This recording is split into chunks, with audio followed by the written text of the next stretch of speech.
নমস্কার সবাইকে, গুলু মম এবং ডটার চ্যানেলে আপনাদেরকে স্বাগতম। আজকে মা বানিয়েছিল টক পাতা এবং থানকুনি পাতা দিয়ে ভর্তা।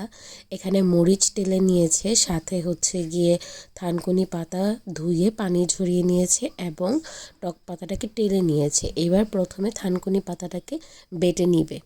আমার মার হাতের ভর্তা বরাবরই খুবই সুস্বাদু হয়, যেমন ঝাল হয় তেমন খেতে মজাও হয়। এবার এখানে টক পাতা দিয়ে দিবে। টক পাতাটা দিয়ে ভালো মতো বেটে নিবে। এই দুইটা পাতা যখন ভালো মতো বাটা হয়ে যাবে, তখন মা এই দুইটাকে একসাথে হাত দিয়ে মিক্সড করে নেবে। এই টক পাতাকে আমাদের এখানে অনেক জায়গায় চুক্কা পাতাও বলে এবং টক শাকও বলে থাকে। আজকে আমার ভয়েসের জন্য দুঃখিত, একটু ঠান্ডা লেগেছে, তাই হয়তো বা একটু অন্যরকম শোনা যাবে।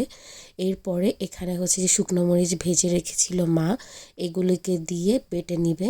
শুকনো মরিচটা যত ভালো মচমচা করে ভাজা হবে তত ইজিলি বাটা হয়ে যাবে। এরপর এখানে মা কয়েক কোয়া রসুন নিয়ে নিবে এবং রসুনটাও হচ্ছে গিয়ে ভালোভাবে বেটে নিবে।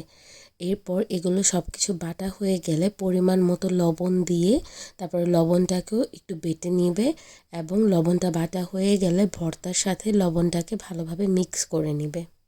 এবার এখানে মা ভর্তাটার সাথে লবণ ভালোভাবে মিশিয়ে নিবে এবং আরেকবার বেটে নিবে যেন সব কিছু ভালোভাবে মিশে যায়।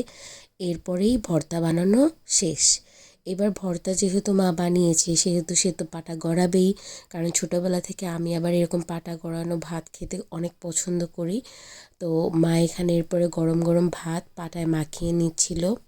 আজ এই পর্যন্তই। সবাই ভালো থাকবেন, আমাদের ভিডিওটাকে লাইক কমেন্ট শেয়ার করবেন, আমাদের পেজটাকে ফলো করবেন। বাই বাই সবাইকে।